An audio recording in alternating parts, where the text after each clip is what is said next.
Anchors up, sails at full. Welcome to the Sloopcast. How are we doing today, Kyle? Doing all right, Jared.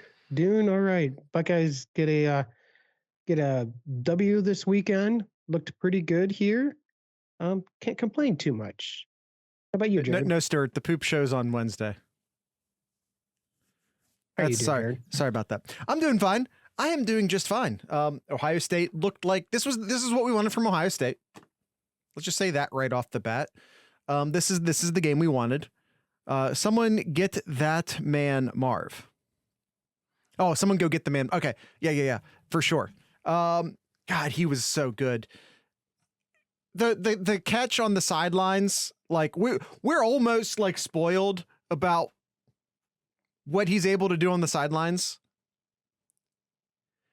But man, there have been some still images I've seen of that one in particular, Kyle. That one in particular. Yes, same one, like Austin. Looks like he's about to like twist something he shouldn't be in that one. I don't even think there's a yoga move named that. It's almost like a reclining warrior. I don't even know. It's yeah, he's not human. No.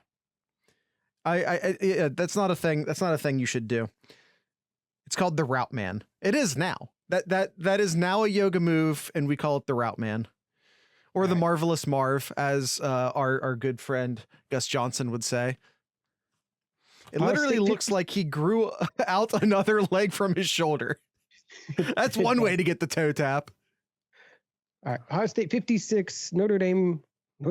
Wow. Indiana 14. And Ohio State just dominated. Yeah. Well, where is Notre Dame? In your defense, where's Notre Dame? It's in Indiana. Yeah, you're right. But in this game here, like Ohio State, I'm looking at the final stats here.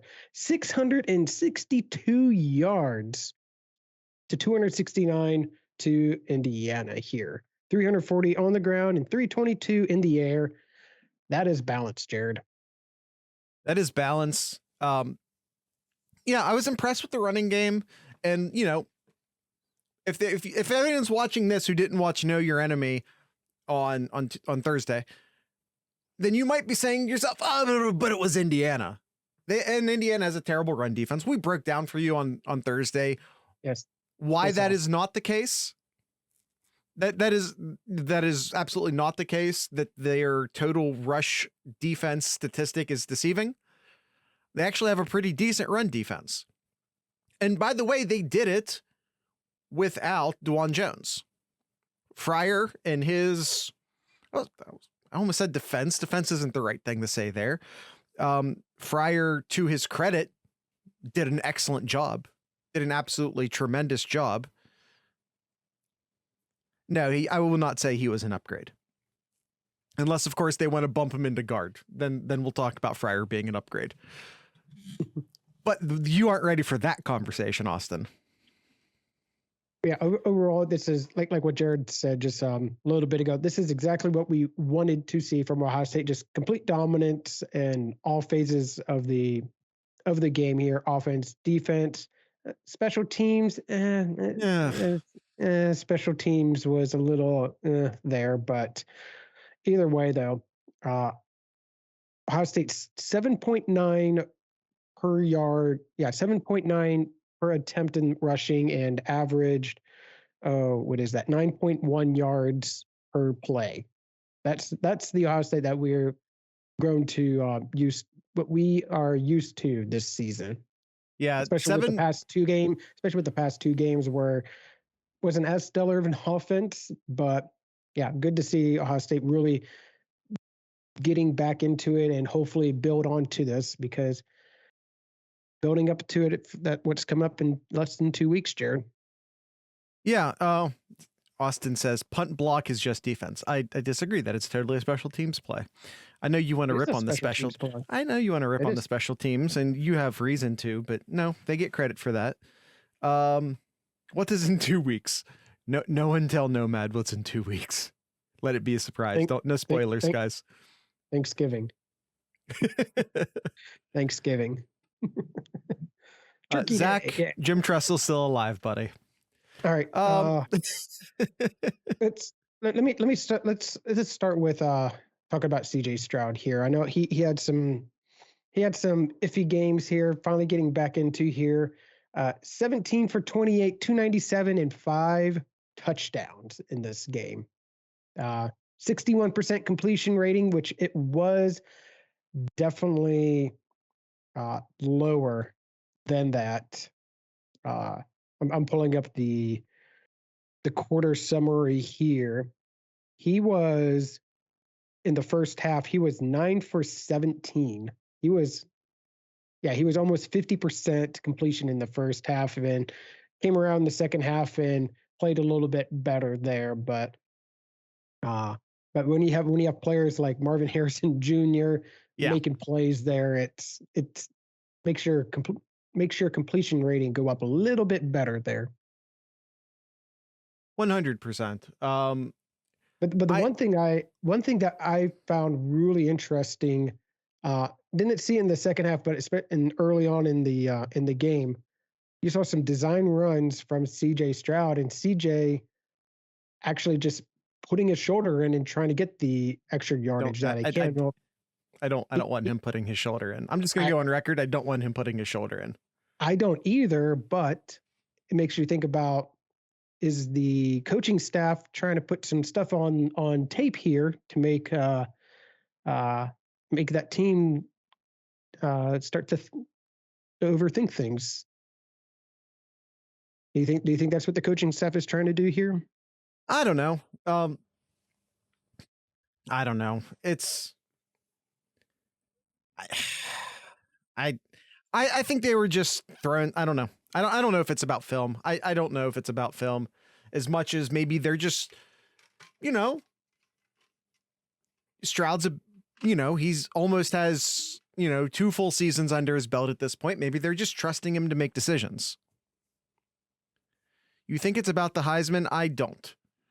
I think it's them just saying, go make decisions for yourself. Like just sort of taking, taking one of the braces off, I guess, and saying, if you think that's the best thing to do, go do it.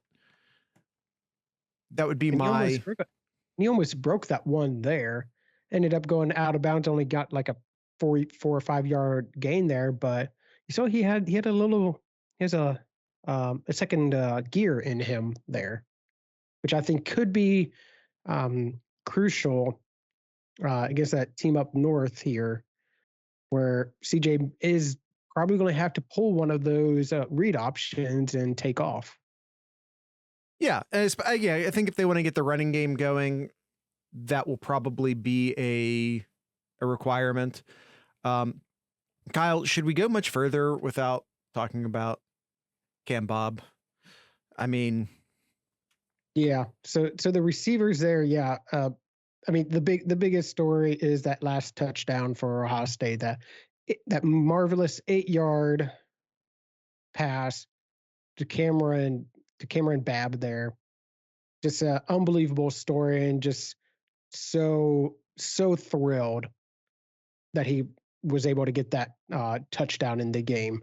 His first game in how many years? Comes back from 4 ACLs, a broken leg. Just sticks with it. He didn't just be like, you know what, maybe this is a sign and I shouldn't play football. He stuck with it, stayed with the team. I mean, it's the second year that he's a team captain. I mean, he's a leader in this team, and he loves being around the football program here. I was just so thrilled that he got the chance and was able to execute and get a touchdown in this game. And I think in our chat when we were watching the game, I pointed out, hey, Cameron's in the game, and then everybody was like, is he? And then saw him in there, and everybody's like, throw it to him. And Brian Day calls a timeout, and right out of that timeout, it was the play for Cameron there. Austin says, I literally cried, no shame. Honestly, a lot of the players were too. I was really just like super happy for him, but then like it wasn't so much him getting the touchdown, it was everyone, jumping on him and rallying around him, and the reaction from his teammates that got to me as well. Yes, absolutely. Yeah. All right. Absolutely there. Yeah. Stadium roar was heard across the state. Yeah. I hope exactly. so. I hope so. Love to keep talking about Cameron, but there is some other parts of the team we do need to cover here. So Marvin Harrison Jr. mentioned just unbelievable catches and just he's doing just remarkable things still. But let's talk about some of the other receivers there. Xavier Johnson came in.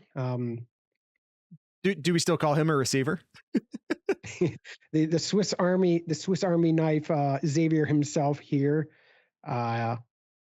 comes in and he made an impact here. Not just as a receiver, he had 2 catches, but also that one handoff where he ripped off a 71-yard, just remarkable touchdown run there. Just unbelievable. Just runner's instinct and being able to see the field and make those cutbacks. Just absolutely thrilled to see him do those kind of things. Listen, Chip Trainum hurt in practice last week. Henderson, again, not available. Chop couldn't put weight on his ankle when he was coming off the field. Evan Pryor, obviously still out. That's four running backs, Jared. Ohio State came in out, and they're still able to get almost 8 yards a carry here. Legitimately, like, they came into the season with 4 scholarship running backs.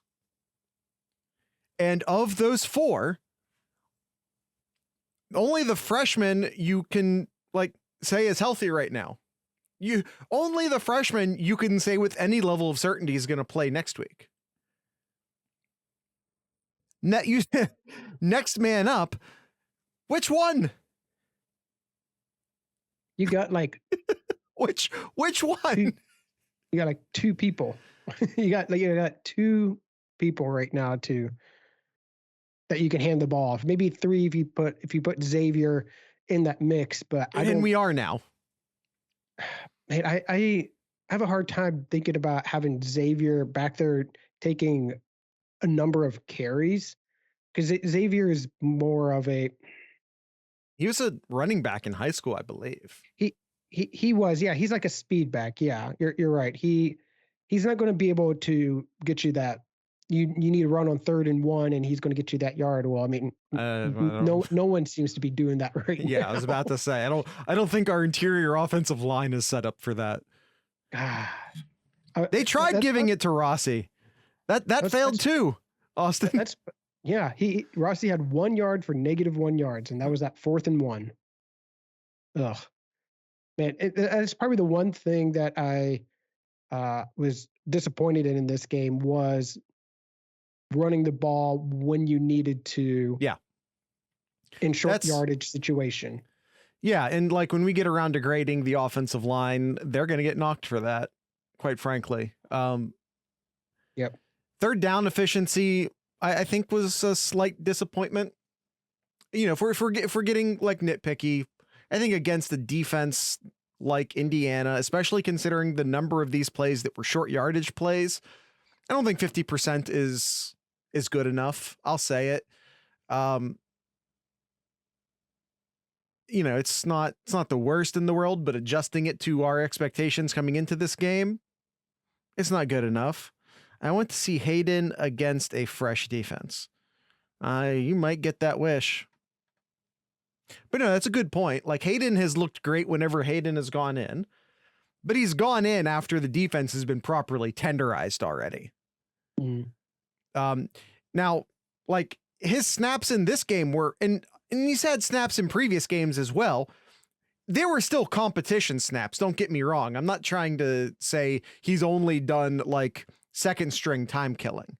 He's had competitive snaps, but it's almost always, as I said, later in games when the defense has been tenderized already. I bet Hayden rushes all over the Teton defense. It would be my hope that we don't have to see that, but he's looked good when he's gone in. Like, acknowledge that. We have to acknowledge that. I don't think Mayan or Henderson play. Well, you don't know that against Teton, he says. Nobody knows that. I mean, Mayan gave the thumbs up after the game, saying all good Buckeye Nation, and even Ryan Day. But rule number one, Jared, the doctor lies. Nomad came out and said that Mayan doesn't expect Mayan to be a long-term injury. So, we'll see. He also said, Ryan Day also said that when Jackson Smith and Jimba came off the field that, oh no, he didn't re-pull the hamstring. It was just that he hit his pitch count. Even though we all saw him grab his hamstring and he hasn't been back on the field yet. Forgive me for pulling rule 1, the doctor lies, straight out of my pocket. Yep. Walking in a boot doesn't lie. They will precautionarily stick guys in boots. Ohio State has like an entire room with walking boots. It's not like a civilian in a walking boot because you actually have to like pay for that shit. Ohio State just has them sitting around. Like, so, oh, you kind of tweaked your ankle a bit, spend the rest of the day in this boot. Like, it's precautionary.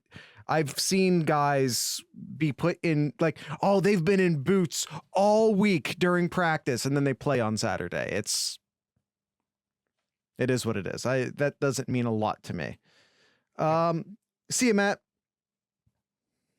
All right, let's get into grading here, Jared. I think some of these we can go pretty quickly. That we already covered some of the positions, but we'll start from the start. Zach says, "I hate Day's encryption." Literally every coach talks in coach speak, and as far as like, we all come to expect that under the Trestle era. I mean, I remember when I lived in Columbus, they always had a section on was it the fan that's in Columbus there? Yeah. They always named it Deciphering Trestle. Was it Deciphering, or is you confusing that with Deciphering Day, which used to be a segment we did before we realized he gave nothing and going through all of the I think it may have been translating Trestle. Either way, Jared, let's go ahead and grade the coaching staff. And by the way, I don't want him giving out injury. I'm just saying I don't want him giving out injury information. Is it annoying for me? Yeah, but it's the smart thing to do. Yeah. I'd give the coaching staff as a whole an A. This is exactly what we wanted from the team here. They didn't let up. I mean, they only let up one drive. The other 7 points was off of a dumb muffed fumble or muffed punt return, and then they ended up getting 7 points the next play there. So the defense only let up 7 points, and special teams is the other 7 if you want to go down that route. But offense did exactly what we wanted them to do. So yeah, A. I'd give them an A.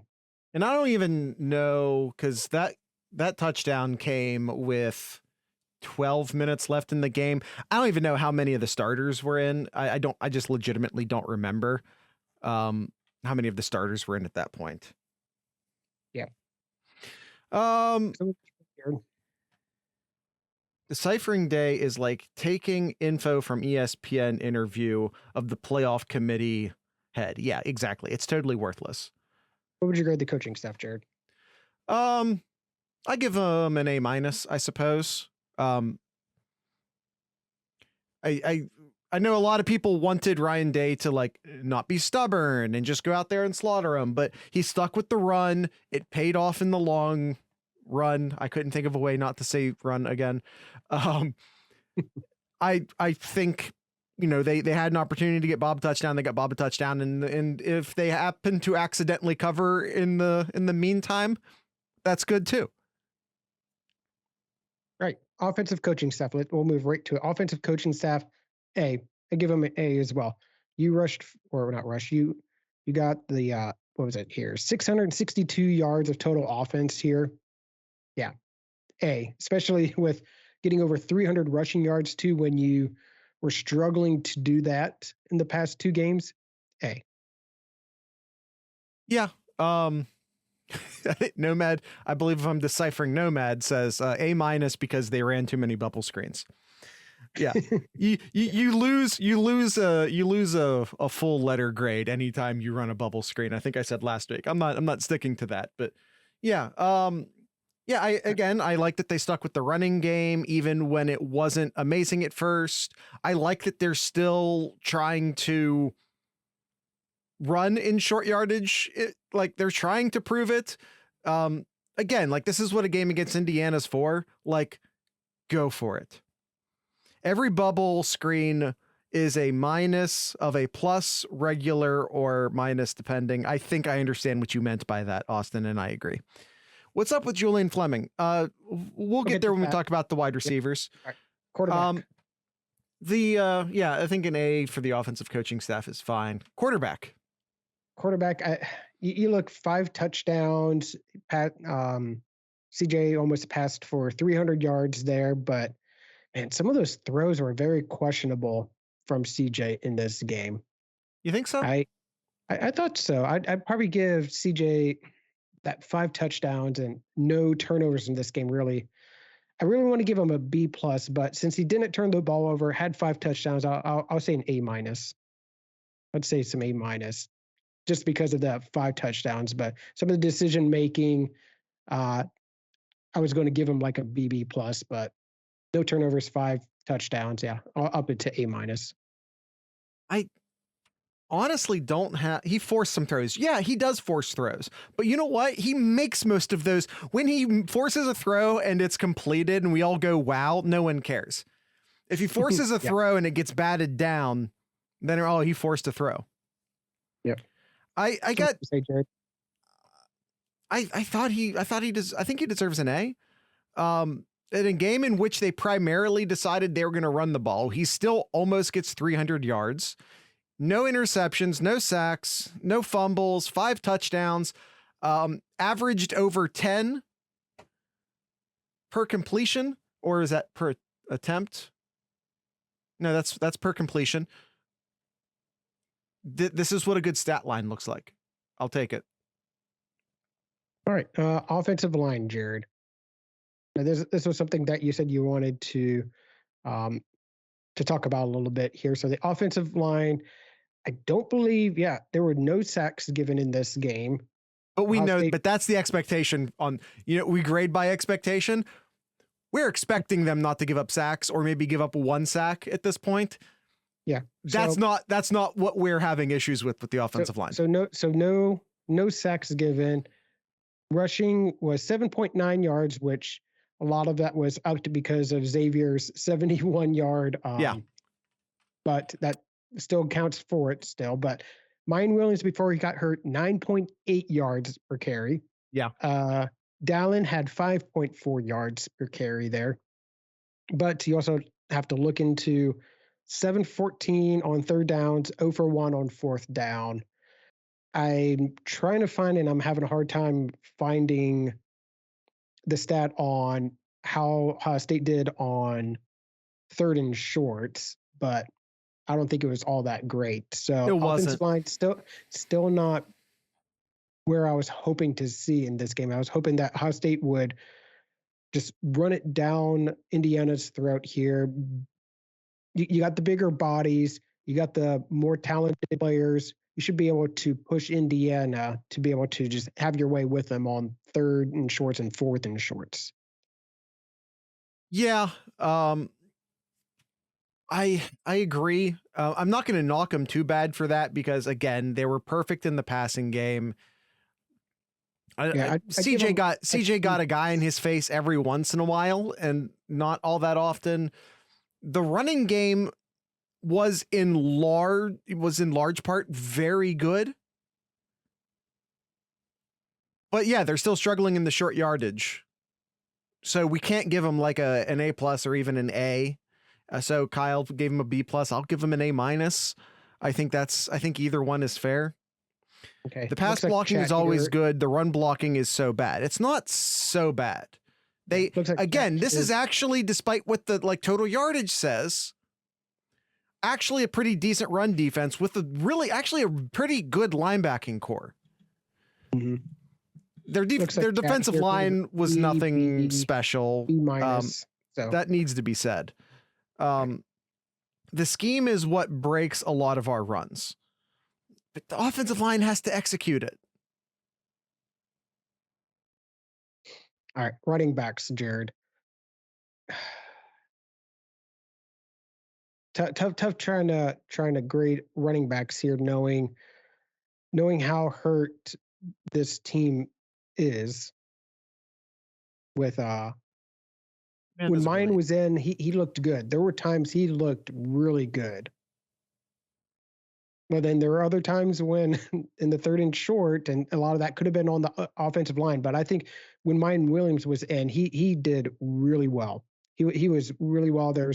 He was starting to bounce off of wimpy tacklers, and yeah, I really liked what I saw in Mine in the time that he was playing in this game. And then Dallin came in, and you could see you can tell he has that little extra speed in him that, yeah, like that. If he breaks one tackle, and he's off to the races there. So I really like what I'm seeing from Dallin Hayden here, but I'd give the running backs probably like an A- here. I was really impressed with the running backs that with Dallin that came in, Xavier who had a carry. I was really impressed with them stepping in for the injured running backs ahead of them. Yeah. I thought, Hayden has 5.4 a carry, and that's without like a huge long run. His longest was 20, so that's a real accurate representation of like his consistency. Mine Williams, as Kyle already pointed out, nearly 10 yards a carry, and like, he had a long I don't care, like a long of 48 is still, because without that, he's essentially 100 yards on 14 carries, which is still excellent. You know what I mean? And then, Xavier Johnson gets a carry, and he had a 71-yard average, which you have to just point out is pretty amazing. So I give him an A+. I give the running backs an A+. Who does Dallin Hayden remind you of when you saw him running? Yeah, Zach just said of Boom Heron. Wiley's a good... That's the one. Spikes and I are on the same wavelength here. Wiley. He reminded me. That's a good call by Spikes. Wiley is what everyone says. I think with good reason. It feels accurate. Mm-hmm. Yeah, I feel like he's faster and if you want a Boom Harrison comparison, that rhymed. I apologize. I almost say that's more chop. Yeah, my bad. Yeah, Boom Heron. All right, got to move on here, Jared, to the wide receivers. All right, I spent a little bit of time here with the wide receivers, other than if your name's not Marvin Harrison Jr. What? Why are you changing the rules? So Marvin Harrison Jr. gets an A+. He gets an A+ for me. Yeah. Outside of that, you only saw 3 targets to Emeka in this game. You saw 5 targets to Julian Fleming. Fleming only caught 2 of those, and I believe 2 or maybe all 3 of those, at least 2, were just drop passes. And this has been a consistent thing with Fleming this year. And his inconsistency has been consistent. Yes, it's a little concerning here when you're this deep in the season right now. I was having really high hopes, and we saw sparks of Fleming this year, and we're like, wow, this is when Fleming is on, he is just spectacular here. But then we saw the downs like this one here, where it just dropped easy catches that should have been a touchdown. Austin, I don't think it's fair to say it's been every year. This is really the first year we've seen him in any significant volume. Correct. So I would say, as a whole, I'd probably say like an A-, B+. I'll change it to a B+ for the wide receivers.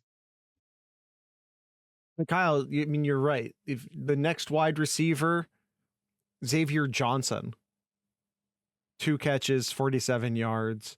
And Cade Stover, who's a tight end, does not count. Emeka Ibuka, who's supposed to be, he Fleming and Ibuka combined have 4 catches for 62 yards. Is that enough? No, it's not. No, it is not. So, yeah, I mean, you can't totally tank the wide receivers because of Marvin Harrison. So that keeps them to like a B. But, they're not meeting the standard that we have out for them right now outside of Marvin Harrison. Yep. All right. We'll move on to the tight ends here. Cade Stover, another multi-touchdown game for Cade Stover. Year of the tight end. It's in full effect. Tell the kids, tell the wife. It's the year of the tight end. Yeah. Solid A for me for the tight end position. Yeah, I agree. And of course, like we had a good running game this game. A lot of it on the perimeter, a lot of it off of tackle, and the tight end plays a huge role in that. Yep. All right. Defensive coaching here. You hold Indiana to 269 yards. Just waiting for Jared to do something here. Thank you. Thank you there, Austin.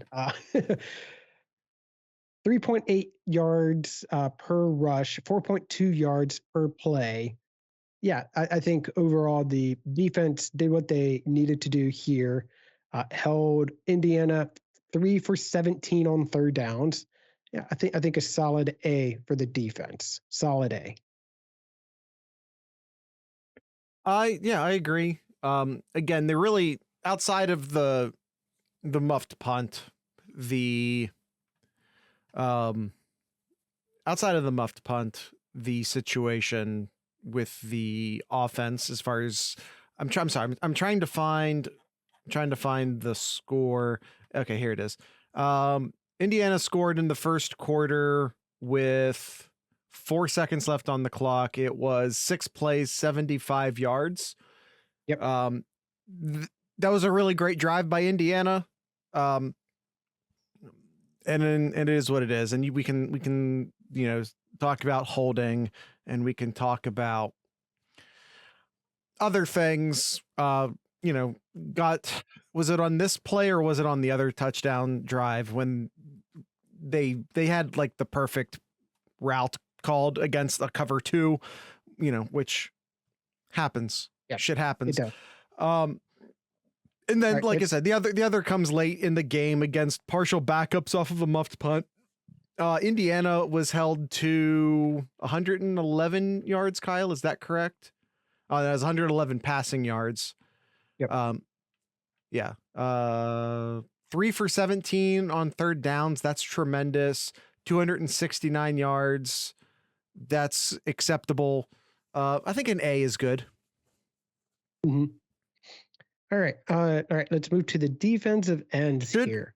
Okay, we'll get to this later, Zach. Should we alarm on the punt return team?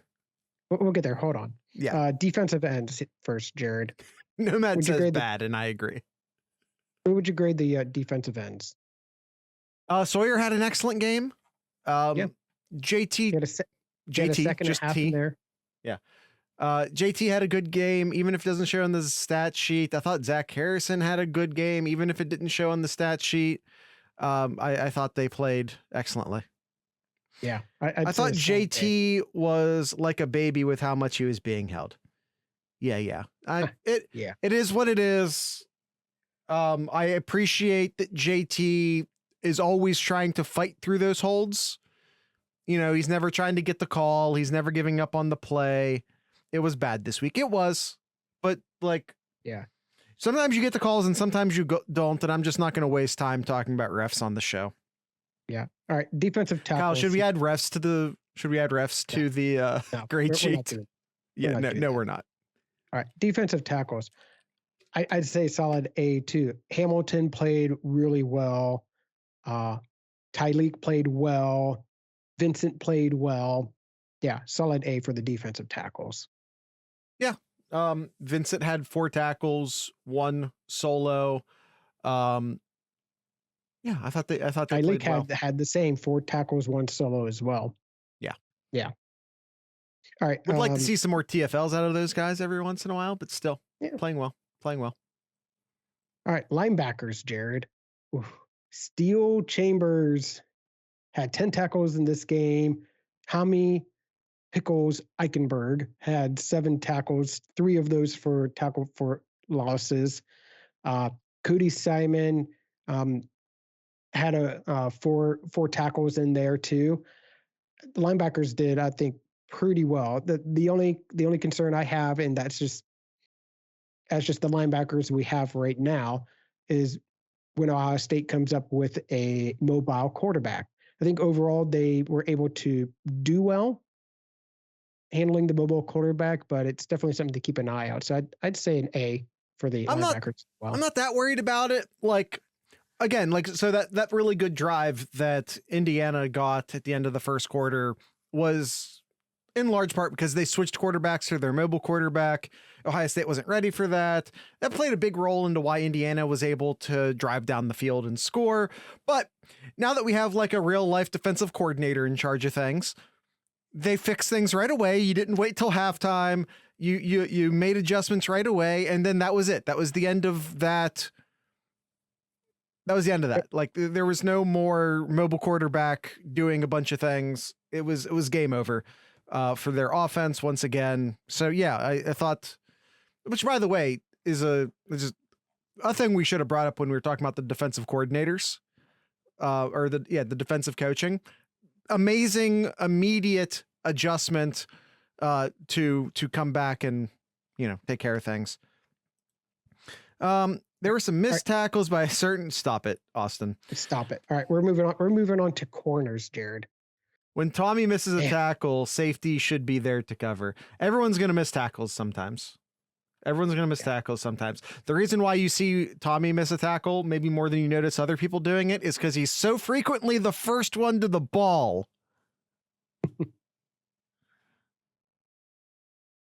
3 tackles for loss this game. Tommy Pickle Eichenberg. All right, Jared, moving on to corners. Let's not talk about safeties, but corners first. What would you rate the corners? I would say outside of like one play, I didn't even notice the corners. Cam Brown gave up a touchdown that he was just outsized on. I think Hancock had was it a penalty or I forget. So he had like a bad play. He got beat once. Is that what it was? I can't remember. But outside of those 2 plays, I didn't even notice the corners all game. It probably helps a lot that the quarterback that they subbed in has a sub 50% completion percentage. So that helps. Pass interference was Cam. Hancock got beat. Cam also got beat for the touchdown, but again, he kind of just got jumped over by a 6'6" tight end who probably weighs twice as much as he did. I can't blame him too hard on that. But yeah, I think your A- is good, Kyle. Yep. A-.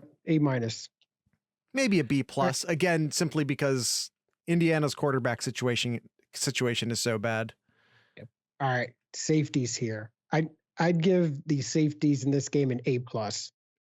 I think the safeties in this game, especially Ransom. Ransom just was a monster in this game. He was all over the field. He came up big on critical downs.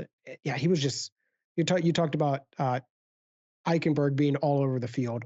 Ransom was all over the field. So, I'd give an A+ for the safeties. Let me say this about the safeties, and I'm going to give everyone. Hickman played pretty well too. Oh yeah, he did.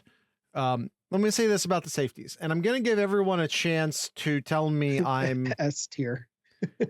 I'm going to give everyone a chance here to tell me I'm wrong, or not even to tell me I'm wrong, because I'm going to ask this in the form of a question. The 2 big plays that the Ohio State defense gave up were right everyone's just telling me I'm wrong already, which is actually pretty expected. The the two big plays were given up by splitting the safeties. Are we going to say that's on the safeties or on the scheme? Everyone's telling me, everyone's just saying I'm wrong. I asked a question. You can't tell me I'm wrong when I'm just asking a question. And it wasn't even a leading question. It was an honest question. Like everyone's going to say scheme. They were in a cover 2 yeah. Okay, that's fair. Yeah, I think I'll give them an A, not an A+. They put up stats like crazy, but I think I'm just going to do the A. All right. And lastly here, special teams. Special teams had a muffed punt, but they also blocked a punt too. So they kind of okay. 2. They muffed 2 but lost 1. Yeah. But they did block a punt too. They did block a punt. So I'd probably say no kickoffs out of bounds. No kickoffs out of bounds. Yeah, I'd probably say like a B-. I would say B-. It's fair. I don't even know. It's like you can't give up 2 muff punts. You can't do that. No. I'll say a C. Okay. All right. Buckeye leaves, Jared. Buckeye leaves. Let's start with the offensive side. Can we change this up? Can we start with the wild card? Sure. Wild card is Cameron Babb. Yeah. Babb. Okay. It's Babb. Cameron Babb. Yeah. That's everybody's. Yeah. Right. Okay. Now that we got the wild card out of the way. Defense is Cameron Babb. Oh, now we're going. Okay, we're going backwards now. Defense is Cameron Babb. Defense, I'll go Steel Chambers. It's Babb, not Bob. Yeah, I was just kind of kidding. All right, offense, Jared. We'll start with the offense here. Marvin Harrison. Yeah. Jared said Marvin Harrison just crazy good how he is here. But I think the other part when you needed a spark and he came in and made some critical catches there too. I'd probably say Xavier. I'll give my Buckeye leave to Xavier there. I don't blame you. He was the second best wide receiver on the team and the third best running back on the team in the same game. Josh Fryer is actually a good call, Austin, and probably would have been my wild card leaf in any other game. Like in any other game, he would have gotten my wild card leaf. Stepped in. Yeah, absolutely. Stepped in and killed it. Exactly. Austin. Exactly. And moving on to the defense for our Buckeye leaves, I'm going to give mine to Ransom. Just this was just a great game from him. Probably one of his best games as a Buckeye. That's totally fair. And I already said I'm giving mine to Steele, right? Sure. Do the one of the best linebacking names you can have in Steel Chambers. Yeah, for sure. Linebacker. You know what? He's linebacker 1. He might be running back 1 before too long. No, Jared. Listen, how else would you like to go down in Ohio State history than being both linebacker 1 and running back 1 against Michigan? Oh boy. Go straight up gamble on it.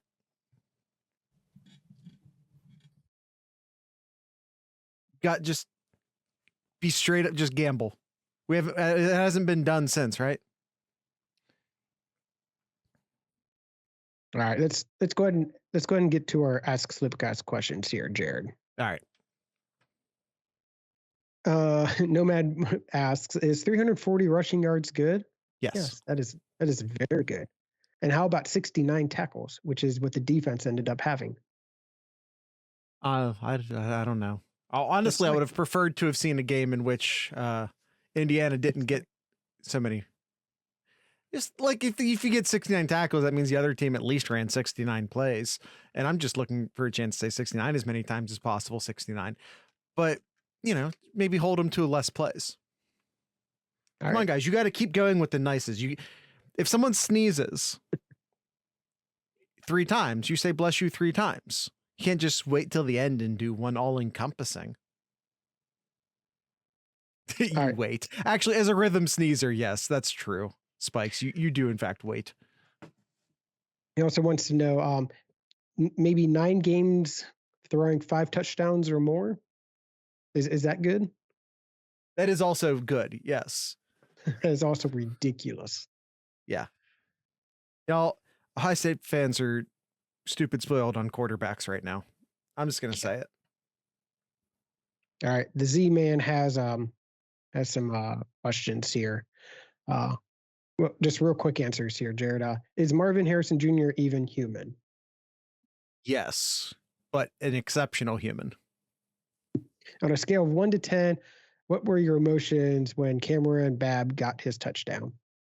7 when he got the touchdown, but I hit 10 when I saw the reaction of his teammates. Yes. The actual touchdown, about a 7. The reaction from the team, a 10. Yeah.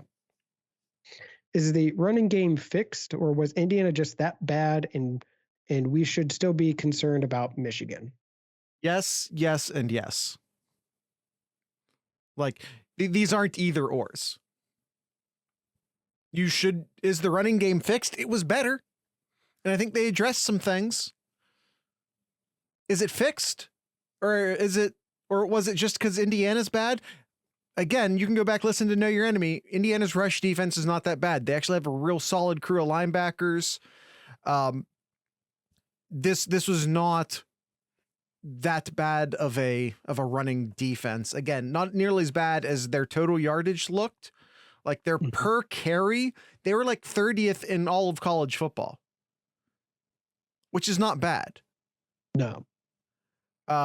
So Ohio State has had this is a better run defense than Northwestern. Now, of course, the conditions were different. So like on a neutral, dry, non-windy field, this is a better run defense than Northwestern. Yep. All right. Why are Hickman and Ransom just so good? One, they're being put in the position to be good. Yes, which is, of course, a huge deal. Of course, Hickman was one of the few standouts on the defense last year, even when last year's defense was last year's defense. They're just exceptionally talented and hardworking, and they're being put into places to succeed. I think that's about all you can say about anyone, really. As long as Mayan is healthy, he is most definitely running back 1, correct? Well, what about if Henderson's healthy? I'm going to assume. I don't see if everybody's healthy, is Mayan Williams running back 1. I think it's Henderson. Mayan has looked better this season, Austin says. I think Henderson's been dealing with injuries since the beginning of the year. And of course, it's now Mayan's turn. Trey does have a higher ceiling. And I think Trey runs better behind a zone block, more of a zone block offensive line. And Ohio State's been running more man block. Yep. Yeah. Yeah, we've been over this gap block. Yeah, that's what I mean. I disagree. I think it is Henderson as your number 1 running back, even though Mayan has the better stats and has looked better overall. I think if every running back was healthy 100%, running back 1 is Henderson still, in my opinion. All right. Last question from the Z-Man. Did Xavier Johnson's 71-yarder make you want to just cream yourself? God, that was amazing. Yes. Yes, is the answer. Yeah, it gives you a little bit of hope with the running back situation. Being what the running back situation is, that maybe there's another running back hiding on the roster. And, of course, you need to get everyone. You want to get everyone healthy, of course. Right, But and yeah, I think it is what it is. Yep. You I think you just hope that the running backs find health as the season concludes. all right, and I think that is it, Jared. I think that's all the questions we have. You have anything else before we wrap it up? Yeah, I want to tell everyone to visit our t-shirt store pages. It is Christmas time. And when you have to account for like shipping, it is definitely Christmas time. Just sorry, Thanksgiving holdouts. I get it. I'm one of you, but shipping's a thing.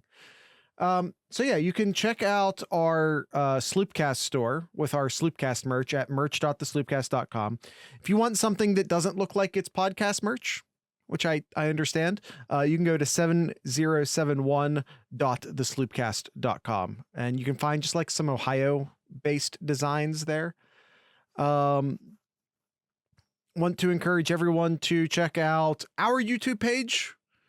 And, you can just search Sloopcast on YouTube, or you can go to youtube.thesloopcast.com. And also be sure to check out the Buckeye Huddle YouTube page. Again, you can just search Buckeye Huddle on YouTube and you will find them as well. We're currently posting the show to both of those places, which we're incredibly happy about. Yeah, that's it. I think that's all the plugs I feel like doing. Kyle, do you have anything in Kyle's corner?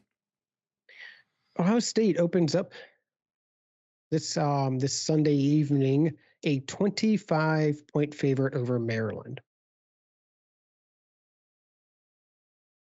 25 over Maryland? 25. Are they that much? Are they that much better than Indiana? Because, like, they're better than Indiana. But are they that much better than Indiana? Well, they didn't even put up a single point against Penn State last weekend. It was a 30-0 rout. And I'm looking here. Yep, Baby Tua is back. I didn't realize he was back here, and yeah, he didn't look all that great there. Maryland beat Indiana 38-33, by the way. Thank you, Austin. So not that much better. It just feels like a small line. It feels like a small line, I guess is all I'm saying. Yeah. Did they have little Tua when they played Indiana, Austin? That does help. Although, yeah, as Kyle pointed out, he did not look all that good. Yeah, ever since he was injured, he hasn't looked all that good. Wisconsin 10 for 23, and then Penn State 11 for 22. He has 1 touchdown, 1 interception in those 2 games total. And a total of 151 yards in both games combined.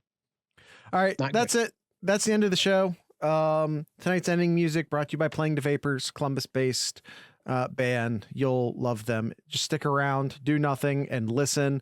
And on the podcast side, if you want to listen to the song and you're watching us on YouTube, I will be providing a link down in the show notes to the song. We can't play songs on YouTube. You get it.